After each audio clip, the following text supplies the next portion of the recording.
Okay. Welcome back to Career Ready Great Dane podcast. I'm Jessica Puglisi from the Career and Professional Development Office, and I have two special guests today, and I will let them introduce themselves. Hello, everyone. My name is Celine Artik, and I'm a CS senior here at UAlbany, and I'll be graduating in May 26. Yay! Hello, everybody. My name is Jeremy Anthony. I'm a senior at UAlbany, majoring in cybersecurity, and I'm from Brooklyn, New York. Welcome. So this podcast episode really is focusing on internships, and I want to take a deep dive on how did you hear about internships? How did you even know to apply? What made you decide to apply? Your experiences while you were in that internship and any advice you have for students. Internships aren't the only way to gain experience and add to your resume, but they are sort of in vogue right now and what most students kind of link to get outside of the classroom experience on their resume and skills so that they can be marketable when they graduate. So can both of you tell me about the experiences you were featured for? I'm gonna actually take a step back and go over what we were kind of talking about earlier. You both were featured in Career Ready Great Danes, a highlight that we've been doing at the office to highlight students and their experiences and what they've done to get career ready. And so this is sort of a spin off of that highlight feature. And so really, what were you featured for? What was the role? And what did you do on a day-to-day in your internships? I was featured for my summer internship at Regeneron, and I was an intern on the IT team, so my day-to-day was like working on my personal project. Every single intern at Regeneron gets to work on their personal projects, but on top of that, I had a group project with the other IT interns, so we did kind of software development with them. And that was basically my day-to-day. So for me, I was featured as a cybersecurity intern for the summer at Horizon Blue Cross Blue Shield in New Jersey. And my day-to-day was very similar to hers. So just we had a couple projects that we had to do by the end of the summer. There was one that was, there were two that were personal with my team. And then there was one with the whole internship class. And that one was we had to use AI to come up with a solution on how to assign work to auditors in the audit division. And then I had some other assignments where I had to do a report on how AI can improve access management and identity management, cybersecurity. And then I also had like a hands-on project where I had to implement a single sign-on onto one of the applications that the company uses. So it was pretty cool. Okay. So how did you first hear about these opportunities? I know, Selin, you really wanted Global Foundries. You sort of kind of pinpointed them, and that was sort of your goal place to find an internship and do work. So how did you hear about them? What made you apply? And why do you think your application got selected? Because internships can be very competitive now. What do you think made you stand out? Yeah. So Regeneron was my dream company since I first came to the United States. I'm originally from Turkey, and I've been in the United States for 7 years now. And I had so many friends who did an internship or who worked for Regeneron, and I always heard great things about the company, so I was always interested in that company. And in summer 2024, I was always checking their career website for the internship positions, and once the position opened, I just submitted an application. And when I submitted my application, I know that my GPA was 4, so that definitely helped me to get that position. But the specific reason why I got selected was, I go to school for computer science, and I will be graduating as a software engineer. But I didn't see myself sitting at a desk and writing code 24/7, so I really wanted to work on my soft skills. And during my interview, my manager asked me what I really expected from that position. And I told him that I really wanted to work on my soft skills, like I wanted to learn project management, how to, deal with the conflicts in the team or how to work with cross-functional teams. So he found it really honest, and I think that was the reason I got selected, so that I could learn and improve my soft skills. Okay. So for me, I found my internship opportunity through a company or organization called Inroads. I heard about this through a family friend that my mom worked with, and he got his first internship through that program. So he really like highly recommended that I go ahead and go through their program and apply to the jobs that they have. Through there, I was just applying for anything that was technology related because that's the background that I came with. And then through there, I went through their like professional or their career development program. So they teach you how to interview, how to kind of sell yourself through the interview, how to build your resume so that people are looking at you. And then through there, I was able to get a phone screening with Horizon Blue Cross Blue Shield. And through there, I was talking to the lady there named Denisha, and she helped me a lot, just instill the confidence and understand that, you don't have all this technical experience now, but there are some things that you can add value to the company and show the employers that, hey, look, even though right now you don't have all the experience that you want, but you can sell yourself and say like, hey, I have this thing that's coming up that I'm going to learn, and I'm taking this class and this class so that by the time I come to you, I'll have the skills that you need so I can flourish in this role. And just from there, I was able to, have that confidence going to the interview, just be able to prepare. So I remember I took a notebook and I was writing all the experiences that I had down, some of the questions that might come up, and just being prepared to answer them. And then in terms of why I think I got selected, I think it was just my storytelling and how I sold myself in the interview. I feel like just having that confidence and showing like, hey, I'm confident by the time I come to you guys, I would be more than qualified to succeed in this role. Okay, great. So, Selin, you talked a little bit about soft skills. Like you had some technical skills that you came in with, but you really wanted to work on soft skills. What do you think is the number one skill you came out of your Regeneron internship with? I would say networking. Okay. Because I'm not really a social butterfly. You know what I mean? Yes. I have an accent. I'm from another country, and I was brought up in a different culture, so I was not really used to the American culture, so I didn't really know much about it. But I knew the importance of networking. And I was like, you know what? I have to put myself out there, and I have to work on my networking skills. And this internship really helped me with networking skills. And actually, I'm the campus ambassador for Regeneron on UAlbany right now. So I think that was a great opportunity for me to work on my soft skills. Okay, great. And with networking, do you have a LinkedIn? Yeah, I do have a LinkedIn. Did you connect with anyone after or during your internship just to continue that relationship? Yeah, I honestly reach out to everyone within the Regeneron or just like in general in the capital region. I honestly reach out to HR vice president of the company because I wanted to keep in touch with them. I really wanted to job within the company. Mm-hmm. So I'm still trying to be in touch with them. Got it. Good for you. Thank you. And Jeremy, you talked a little bit about your growth, but how did you see you grow personally or professionally because of your internship?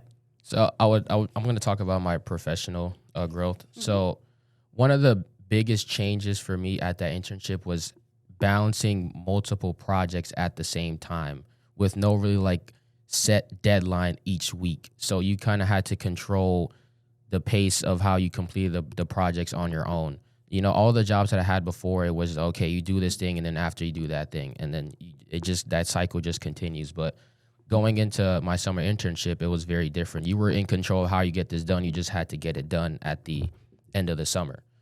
So just figuring out how to do that. I remember at first I would do one thing at the same time, but then when you have meetings and you have all the internship events that the company does, you can kind of get sidetracked and it takes you longer to finish things. So I really learned how to let's say, for example, I would work on one project for an hour, and then I would go to a meeting, and then I'll work on my other project for an hour. And kind of just doing that over time, you get to you get to do multiple things at the same time and not get overwhelmed. Mm-hmm. So that was just the biggest thing for me, was just learning how to handle multiple projects at the same time.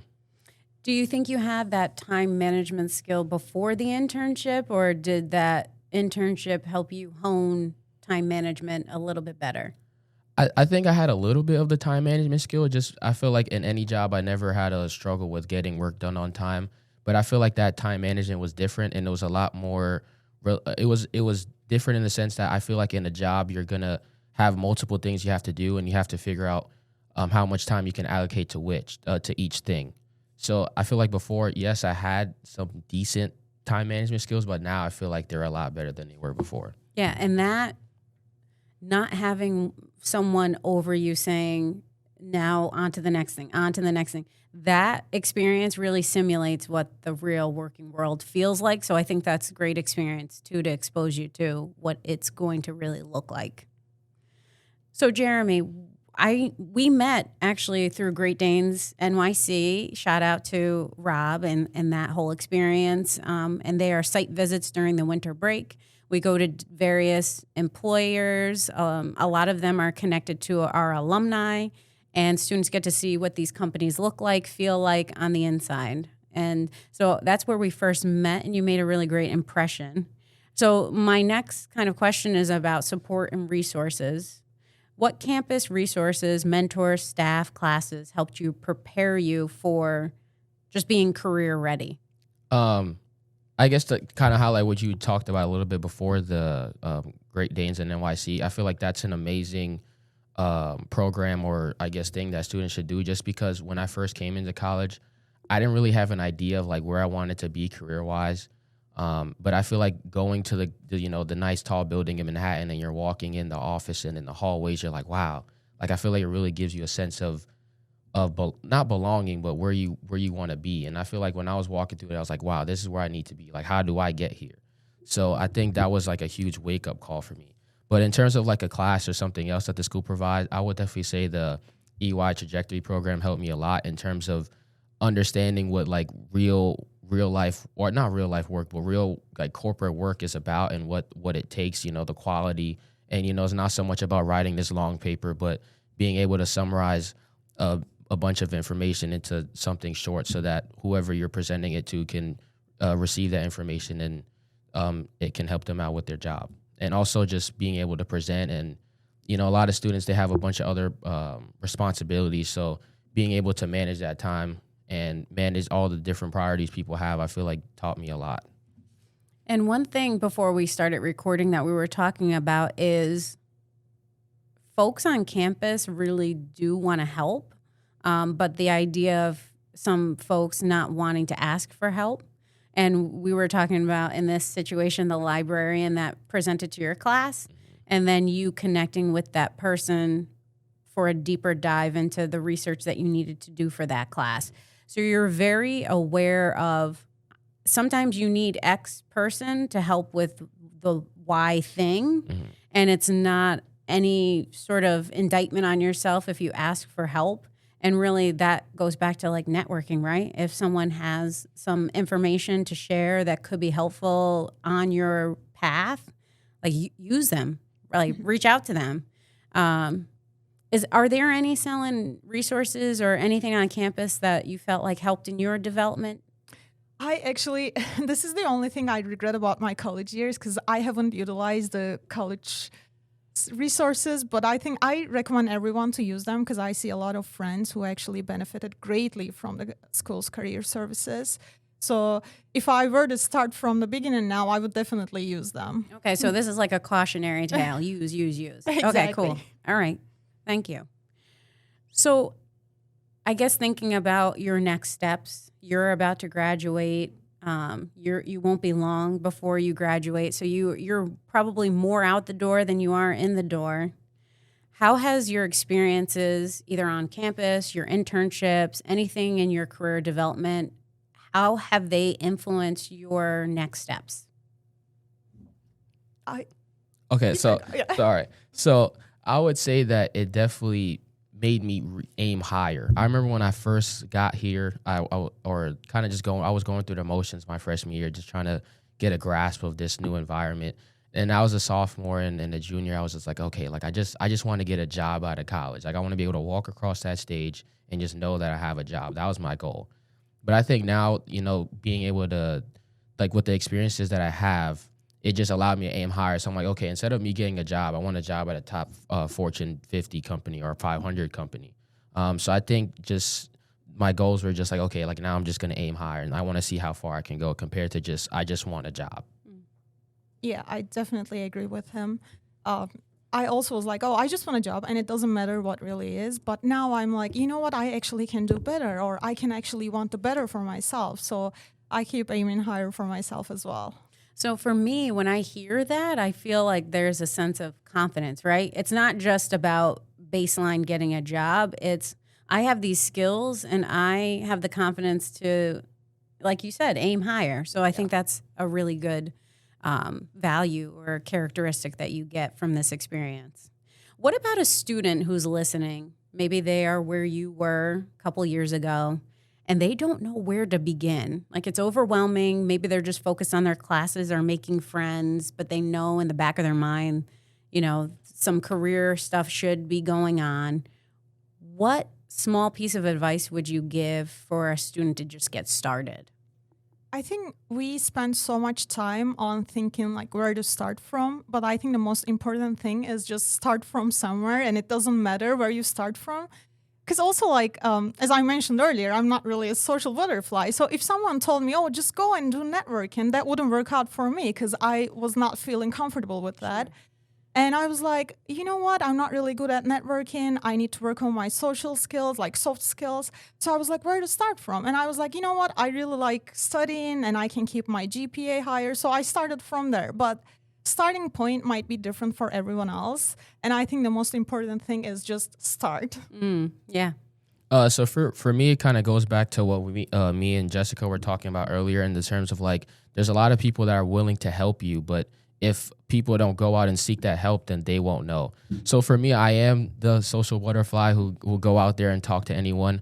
And I know, like for me, a big mentor in my life is my mom. I'm able to talk to her about anything, but I understand that not everyone has that. And there's a bunch of wonderful people at the career office or at any other place in the school. So I would say just go up to people who, let's say you want to be in their position when you get older, or just people that you can trust, you know, and just tell them where you are in life. Like back in the example you were talking about with the librarian that I met in my class, I was like, you know, after we talked about, you know, how do I do research in the library, it was just it just got to, okay, well, this is where I'm going through right now. How can I navigate that? And even like shout out to Vincia too from the career office. I would go to her and be like, look, this is where I'm going through. This is where I'm at in life.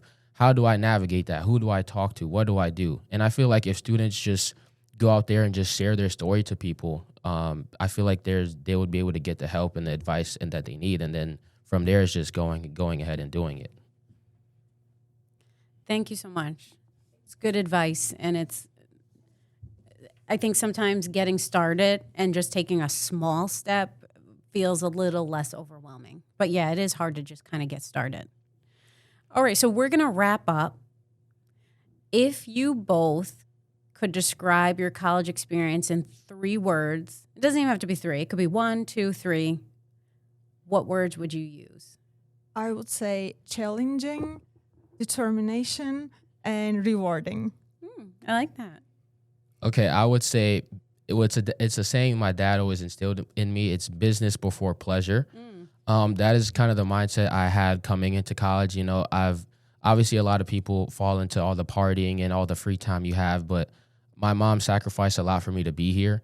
So I really cherished that, and I wanted to take advantage of that opportunity as much as I could. So I just really came in and focused on, okay, getting adjusted to classes and just the new life that I have, making sure that my grades are good, seeing what kind of opportunities are out there with clubs and meeting people. And then, you know, once I kind of took care of those things, and it's like, okay, now I can go hang out with my friends and go party and do all the fun stuff. But my mindset coming here was just making sure that I took care of the business first before I had my pleasure. And I will say I have the same mindset. My parents instilled in me too. I would come home from school and I would have to sit and get my homework done before I wanted to do anything else. And that doesn't leave you. I'm the same way even at work. Like, we can chit chat, but let me get my work done first, and then we can have time to chit chat. So that is something instilled, and it's really deeply ingrained because it's still the same now. Okay, what about this? If you could job shadow anyone in the world for one day, who would it be? I would want to job shadow Dua Lipa. Oh, Dua Lipa. Yeah. Oh, that would be fun. Because like her concert was the first concert I've ever seen, and she was so fun, and you know, I love her songs, and I don't understand how she can dance and sing at the same time. Yeah. I'm like, I adore her. So Cardio. Yeah. Okay, that's a cool one. That is definitely left field, but I love it. Yeah. Staying in left field, I would want to shadow Hal Steinbrenner, the owner of the New York Yankees. Oh, I'm yeah. a huge baseball fan, and I would just love to see how, like, what the day-to-day or what it's like to manage such a very iconic and legendary baseball team or just a sports team in general, because it's not just about putting players on the field, but it's also the marketing and the business side of things. And I feel like seeing that would be very interesting to me because I would love to have my own team or have a say in how a team operates one day. Yeah. No, that's a huge management. So yeah, that would be interesting. All right. So as we wrap up and as you both are sort of close to wrapping up your time here at UAlbany, what's next? I will be returning to Regeneron for a full-time position in June. Congratulations. I'm very excited for that. Thank you. That's amazing. Thank you. Congrats.